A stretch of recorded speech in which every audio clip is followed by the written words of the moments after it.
I don't want any water. I don't want any juice. I'll tell you what I really want. Just shut up and give me my whiskey! Whiskey! Whiskey! In a hammock. Whiskey in a hammock. How's it going, everybody? I'm Eric. And I'm Chris. Welcome back to another edition of Whiskey in a Hammock. Today we are reviewing Whiskey Acres Straight Bourbon. And Chris is going to give you the review process of how we do things. Okay, our review process is we crack it open, pour it in, drink it straight, give it a nose, see what it smells like. Then we add a couple ice cubes, let it melt just for like a minute, 2 minutes, have another taste because it changes the flavor. And then we do a little whiskey news, and then we have a full melt, and then give it the final taste. Because the cool thing is after it melts for so long, you get different nose, you get a different taste, things like that. It's pretty cool. If you watched our videos before, you're going to notice today that we actually have a special guest who brought this for us from Illinois. Right. Go ahead. Let's say that, and this whiskey can only be found in Illinois. Only in Illinois. So, to tell you all about Whiskey Acres, his name is Dan. He's one of our very best friends. Hey Dan, why don't you come on up here, man? How's it going? Hey, great, man. I want to thank you guys a lot for letting me in on this, and I want to also say thanks to my friend Chet, who brought this 1,100 miles all the way here to Florida, so I can enjoy it, and these guys can review it, and we can share it with everybody.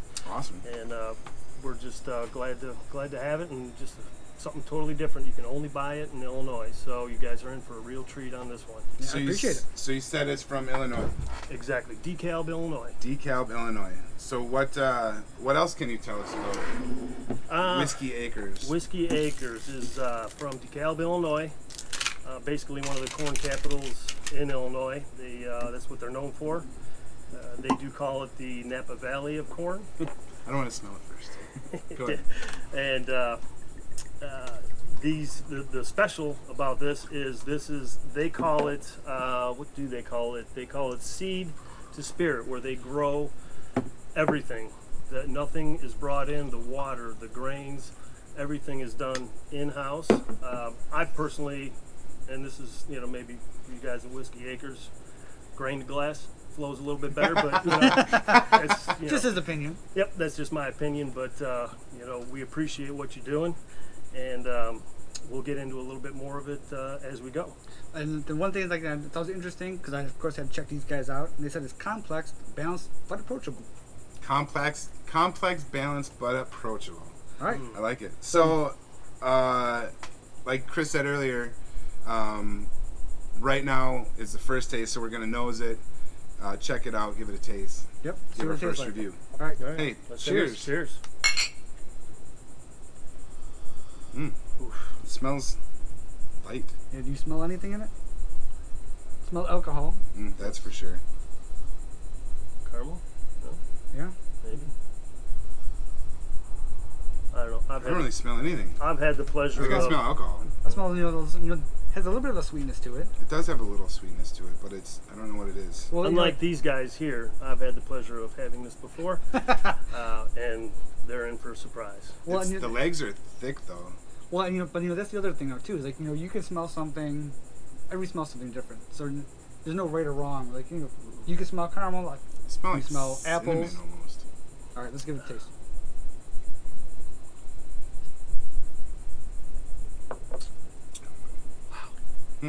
Yep. That's way different. Smooth. That's quite different. There's no bark on this one at all. To me, it bites me at the end. It takes a little bit for it to come in, but it goes down real smooth. I mean, it smells. It smells strong, and that's what that burn. That's the finish. Yeah. But it does have like a sweetness to it. But it's different. I don't know. I can't tell it either because it hits your tongue and it's smooth, and then it punches you at the end, which is it's making my tongue feel a little tingly right now. Yeah, mine too. But the mash bill is 75% corn, 15% winter wheat, and 10% barley. Oh, okay.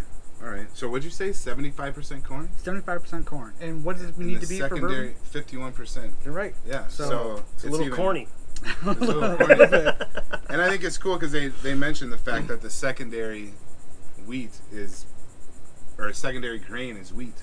Well, winter wheat. Because I think that's the same one they used in Maker's Mark. Wasn't winter wheat? Yeah, it was. Wasn't it like red winter wheat Yeah. or something like Yep. that? Okay. Yeah. Yep. That's But very good. All right, So let's so- put some ice cubes Yep, in here and add let some it ice melt. cubes.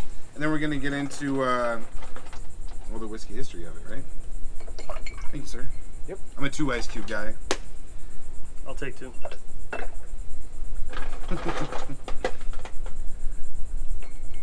Those These better. are special skull and I was gonna- crossbones brought specially to us by Chris here. Yes. I was gonna My say favorite. Yeah, those look special. All right, so like we said with Whiskey Acres, it comes from DeKalb, DeKalb, Illinois. Yes. Illinois. Right? I'm actually from just outside of DeKalb, Genoa, Illinois. If there's any Illinois geeks out there. The thing I thought was cool about this, and I don't know if you guys read something different, is that it's a 5th generation family-owned business, and they started in 1897. Yes. Oh, really? Yeah, Yeah. that's a long time. Well, and we should say, like, so now we're going to go into, the whiskey history. Mhm, It's going to be yeah. all about, Whiskey Acres. We're going to let it melt, like, a couple minutes, go through a little bit of history, and take another taste. So, Yeah. what else, can you tell us about? It's Whiskey a Acres. 5-generation farm. They've been messing with the whiskey from the 1930s. Jim Walter is the father running the place now. His father before had run it. Jamie Walter is the son now, who was a lawyer in Chicago and decided to come back, and I believe it was 98 to run the help run the family farm. Who And wouldn't he's- want to run Help Family Farm with Right, making and whiskey and everything else? Well, he Yeah, was but, so did he come back just to make whiskey? He's like, you know what? Farming, I'm out. But you know what? I We're going to make some spent- whiskey. I spent all this time Yep. going through law school, but frick that, I'm going to be a distiller. I'm going to be a distiller. So yeah, he was the one that brought the idea, and they brought another guy in, Nick Nagel, and between the 3 of them, they brought this animal to life. And I mean, right now they're 72,000 bottles a year, Wow, and that's a they lot. do not ship out, or they don't distribute outside of Illinois, and can hardly even keep up with that demand. I guess you can buy them online. I don't know. I tried. But we didn't have to. We didn't have to. It came straight from us from Thank you, Chet. from from Illinois. best friend. Yes, Chet Chet? Sittons. Chet. Yep, Mr. Okay. Thank you, Chet. Chet. But now another interesting thing that, of course, reading up on Whiskey Acres is that in order to get started, they watch classes and they, watch YouTube videos, but who did they get to help them start off their distillery? I have no idea. Dave Pickerel. No, was Yes, it really? Dave Pickerel, Wow. the master distiller from Maker's Mark, Kill Rock, Whistle Pig. So was he and the Broken. master distiller for this? He's the one that helped them start it. Because that he went around and he started, I think, 80 or 90 Yeah, he distilleries. started a lot. That dude is a legend. He's passed on now. but Okay. like, he was That a legend. Mark thing sounds familiar. Maker's Mark? Maker's Yeah. Mark. A few people. Mark who? Well, yeah. Who? So bring in the best of the best. Go ahead. Right. Well, and the other great thing is, some of the distilleries, when they start off, they start with a whiskey already, and they blend or start from that, and they grow. Right. But not Whiskey Acres. They started from scratch. They started from ground zero, and I think they actually started with corn whiskey, unaged, just to get the ball rolling, get money coming in. Unapproved. Just straight up. Actually, I was honored to go to the tasting when they first opened up in Oh, you've been here? 2015. Oh yeah. Oh, wow. Yeah, I've been there. It was only a few weeks since they had opened in 2015, and yes, they had the whiskey, but what they did is they had like a little charcoal. It was a cap like that, and it had like a charcoal thing down inside, and that just kind of helped give it the aging, because they started in 2014, so it's only been a year. Yeah. So, and that's what they told you up front. It's going to have a little bit of charcoal. It's not truly aged, but they wanted to get this stuff out here, and they've done a really good job with it. Well, and I want to ask you, because obviously that's your tin. You got two. And then, is it signed? Yes, it is actually signed by Jamie. Oh, no way. Oh, wow. Yep. Yeah, it was. This was, like I said, it was within like 2 or 3 weeks, I believe, from when they opened. So you're a big fan. Oh yeah. The one thing that I thought was super cool from this Whiskey Acres is the fact that I don't know if 100% self-sustaining is the right phrase, but like you said earlier, it's seed to spirit. Right. So they plant the seed, they harvest the seed, they make it into a whiskey. But the cool thing is, even the water that they use comes from a limestone aquifer underneath the fields that they plant these seeds in. So it's all on property. I'll take you one step further. They are now solar powered. Oh wow! Nice. Yeah.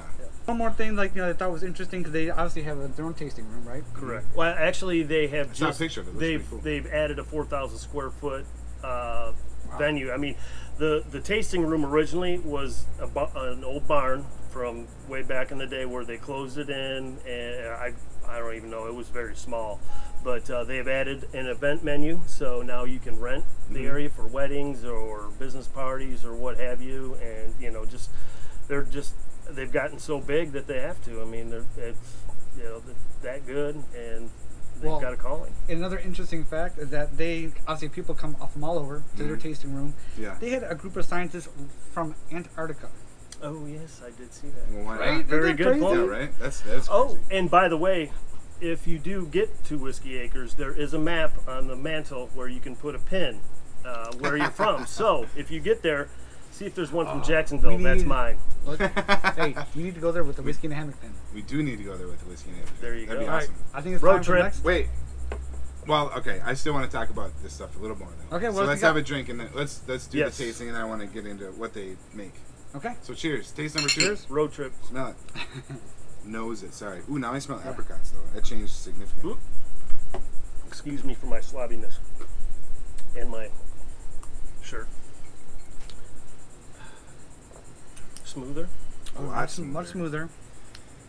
Let me try it without. I smell Let me try it apricots. without the ice dripping down my face. It's a lot sweeter. Definitely doesn't have the burn. Oh yeah, it slides right down. It's really nice. So Whiskey Acres makes straight bourbon, which is, what'd you say? 75% 75% corn, corn, 15% winter wheat, and 10% malt barley. and then Well- they also make a rye whiskey, which is 75% rye, of vodka, and artisan whiskeys, which I think is really cool because they make a bourbon with blue popcorn, Blue popcorn. a green Awahaka. Oaxacan Say that 10 heirloom times. heirloom corn, and then they make another one with sweet corn. It's not out yet, according to their website. It's not out yet, but I'm Working really out. excited to Well, try and that there's 2 stuff, more too. that I found also. I like the name, the glass gem, but Bloody Butcher. Bloody Butcher. Who wouldn't want to try that? I'll try that whiskey. I just Right want the up your bottle alley. that says Bloody Right. Butcher on it. Another cool thing about this, and I think we can end it unless you guys have something else. From what I saw, it's really cool that it comes with a label like this. I don't think this one has it on here, but it says, it references the release number of the bottle, which barrel it came from, the vintage year, and who selected it. So like, I saw a picture that said John McIntyre. So I don't know if he bottled it or selected, whatever. But it's his name on the bottle. That was Another on a tag little like this. fun fact So it's cool on that that. you know where it came from, you know what barrel and everything. It's kind of like blackened, like Yeah. how it tells you Yep. everything about it. Oh, Right. very good segue. It's blackened. Another fact is the barrels. Every barrel is new. Mm-hmm. It is American white oak, Yep. and they char the inside of the barrel where they do a flash on it and burn it where Mhm. it's charred, and then that barrel ages before they even put the whiskey in it. Oh, So really? the barrel is aged before the whiskey sits in it. When it's aged, when they do the pour out of the barrel, they will actually scrape some of those things out of there, and you can use that in your smokers. Oh, nice. That'd be cool. Or if you have one of those little smoke machines where you smoke your whiskey, you put it in there. I think technically, in order for it to be a bourbon, it has to be aged in white oak barrels anyway, Yes. right? Okay. Yeah. So that's a bourbon thing. Like, it specifically can't be. And this is why I love you guys. You learn something new every day. Well, and that's going to be directly relatable to whiskey news. Right. So, well, we just took a drink and we Yep. ran along on whiskey history. So, whiskey news, basically, we're going the difference between straight whiskey and bottled in bond. And well, the reason we picked whiskey news on what straight whiskey is because it's on our bottle. Yep. On Whiskey Acres. Straight whiskey. Which I kind of talked about Chris earlier. I think this could be a bottled in bond, which we'll get into a little bit, because it's made in the certain season with one distiller at one distillery, Mm-hmm. which is kind of the main thing to make it a bottled and bond, minus the federal regulation, Bottled and Bond Act of 1897. Right. So why don't we go over what exactly is straight whiskey? Yeah, go for it. So straight whiskey is it's distilled with fermented cereal grain. Yep. So that's what it has to be. Yep. And, once it's distilled, it cannot be above 8% ABV, and when they put it in the cask and put it in the barrels, it can be over 62.5 ABV. Right. And only water can be added to dilute it any further, and aged a minimum of 2 years, preferably 4, but minimum of 2. Right. So, and the thing is, because it was from the passing of the Pure Food and Drug Act. I mean, that's where straight whiskey came from. That's where the term came from, because in history before that, like you said, bottled and bond in the 1800s, people were putting anything, gin, vodka, and then they would put tobacco in, or licorice, or iodine. It'll change color and pass it off as whiskey. Antifreeze. I don't think they had it back then. You gotta watch it over in the Caribbean now. And just for not having any confusion, it sounds dumb, but I think I should say it. A straight whiskey also means with no ice. No, it can be. That's true. So, very true. Since we're throwing everything out there, right. I gotta throw that in there too. Anything else on straight whiskey? Well, as far as what? Well, talk about straight whiskey. Talk about bottle and bond. Bottle and bond. All right. So bottle and bond, like what you said, it's like distilled only for one season. Yep. And it's specific between January and June and July and December. Right. So in order to be bottled and bond, it has to be federally backed. Right. By the federal government, and it has to be, like you just said, between those 2 seasons, by one distiller and by one distillery. Well, back then, the other caveat was that had to be bonded in a warehouse under government supervision. So not just your warehouse; the government had to be involved. Yeah. And the other interesting thing is if the government's involved, right? They have taxes. Well, taxes. Yep. So. Which they made into an incentive kind of a thing where if you did this bottled and bond, which the federal government did to regulate people watering down their whiskey, you got tax incentives for doing bottled and bond. So you'd pay less taxes for not watering down your whiskey versus the people who didn't go bottled and bond. Their taxes were higher. Well, it was an excise pure tax. Whiskey. It was an excise tax, so that way that everything they bought, they didn't pay taxes on until the process was done and they actually sold their product. Okay, yeah. Okay. So they made it. Obviously, that was the incentive. Of course, the government kind of like, oh, well, we'll bond it for you. Gotta get their fingers but, in there. We need to be there. We'll keep records of it so that when it's done, Yep. the same wants their share. Yep. Give us our share. Yeah, but, exactly. So that was almost like a badge of honor, though, because if you had it on your bottle, right, bottled and bond, that meant something. That meant you're getting a quality product, right? Not something. And with it's liquor 100 proof. It goes into the barrel 100 proof. And well, then, right, it goes into the barrel 100 proof at 50 ABV. Well, no, bottled. Even bottled at ABV. Yeah, right. 50% ABV. So that's the thing. So bottle and bond, you are getting at least 50% alcohol. Well, at the minimum. There has to be. Can you go higher than 100%? I mean, 100%, 100%. Oh no. So if you did get 50%, 100 proof, 100 proof, 50%. Okay, yeah, I get it. So if you did get a bad bottle, could you go after the government, being that they backed it? Well, if it said bottle and bond, yeah, you could. Okay. But if you didn't, you probably got it from what the people are called rectifiers. Ooh, they bought it. Oh, new word. All right. Right. And so these are the guys that bought it in bulk, and then they would cut it down, double their profits. Yeah. So of course, when the bottle and bond came out, they're like, "Oh, we don't want to do this. No, it's not good." Of course, you're going to lose your profits. Well, and then on top of that, so once the bottle and bond, or especially when the Pure Food and Drug Act, if you didn't, if it wasn't straight, you had to label imitation whiskey. Who's going to buy that? Right. Exactly. So I would rather buy something that said bottled and bond on it. Especially nowadays with what's going on. Yeah, man. Yeah. And that's the thing, I was just at a friend's house. Actually, you've seen his bar, Renzo. And who's got a sick bar, by the way. It was amazing. I've seen pictures, dude. That's ridiculous. Well, and I asked him, he had a bottle of Rittenhouse, and it said bottled and bond. I was like, what is that? I've never even heard of that, so you mentioned it. Either did I. So, same thing. He told me about it. I had to look it up.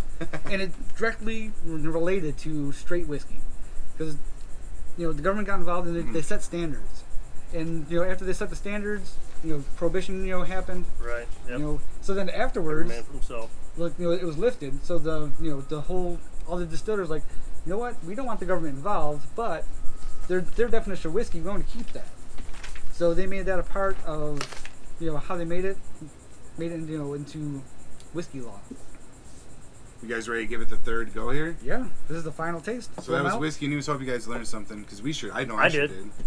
That's why I love All watching right, these. so a third and final taste. All right. Thumbs up. Give it a nose. See if it changed at all. It's full melt. Not really. It's way- I don't think I it think it's changed that tamer. much. Yeah, it does smell a lot tamer. Well done, Whiskey Acres. I will never swear on this, but this is freaking good. Now, see, that's the thing with that full Now- melt. It's Yeah. easy. It's really easy super to easy. drink. And with the full melt, I like it, but I don't. I like It's the second one the best. Yeah, it's very, very smooth, but I do like the So kick. with basically, the- what we're saying is we got to drink it fast enough so there's still ice in the bottom of the glass when it's gone. Exactly. I like the way Well, you think. you know, then I met another whiskey crew member that, you know, that said the same thing after watching videos. He's, you know, I like my whiskey in the chilled, but some Yeah. people like it room temperature. And he's like, oh, the thing is, if I add ice, you know, it's going to change. You know, then it cools it down, and I don't like it. I'd rather have it room temperature. But he found out, like, once I let the ice melt, you know, it got back to room temperature. He's like, all right, yeah, I get what you're saying. Well, that's why Change some the- people use, which we'll get into another video, but they use the stones. Yeah, Because yeah. it makes it cold. It just doesn't Stones, change. really? Yeah, it doesn't change the the flavor. aesthetics of Well, the yeah, whiskey. it doesn't water it down Yeah. because, like I said, adding water just sometimes just a few drops. Yeah, well, And- that one whiskey tasting we went to, people were just literally like Yep. two Taking, like, drops little of droppers water. And it changed the whole dynamic of the whiskey though, which I thought was really cool. Did they hold their little pinky out when they did? Well, no, No. I mean these are whiskey drinkers. So, I don't know, a little droplet in it, but so that is basically Whiskey Acres. And if you were to rank it 1 through 10, what would you give it? Oh, I would probably give it a 7. Yeah. I'd give it a 7. I liked it a lot. Like I said, you know, it was obviously, you know, it had a strong. To me, it was strong in the It first was pull. bold at first, yeah. It was bold, but it wasn't too much. It wasn't too much where I was like, oof. I'm putting it over them. What about you? 1 out of 10. I have to give This it is a your favorite, 9.5, man. This is my favorite. I love Okay. this stuff. It's, yeah. I- But I haven't had the pleasure of, you know, being connoisseurs like these guys, but, you know, I Connoisseurs mean, maybe not, but we just like to drink. you know, well, compared to Jim We're getting Beam, man, there. this is 100. Oh, yeah. Me, I think I'd give it like a 7.3-ish. You know, I really liked it. I really So you got to enjoyed come it. in under 7.5. Is that it? That's Yeah, kind of yeah. done purpose. Well, there's a cutoff there. There's a certain. Hey, there's we'll find your there's 10. a hierarchy. There'll be a 10 out there. I got you. So, before we close it out and Chris gives us our motto, I want to thank Dan for coming by. Yes, I want sir. to thank Chet Thank for you, Dan. bringing down the whiskey. Thank you. And I appreciate it. It's as been a blast. As a token of our appreciation, we'd like to present you with your own All whiskey and a right. Hammock shirt. Part of the you whiskey can Part of be the crew. Part of the crew here. Yeah, man. There it is. Chris, hit us with the motto. All right. Well, you know, may the window is to your hammock, and may your glass never go dry. See you next time. See ya. Bye. Thanks.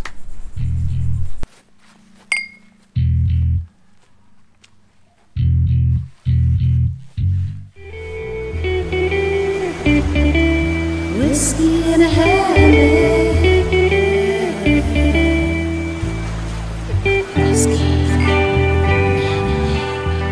Whiskey in a hammock.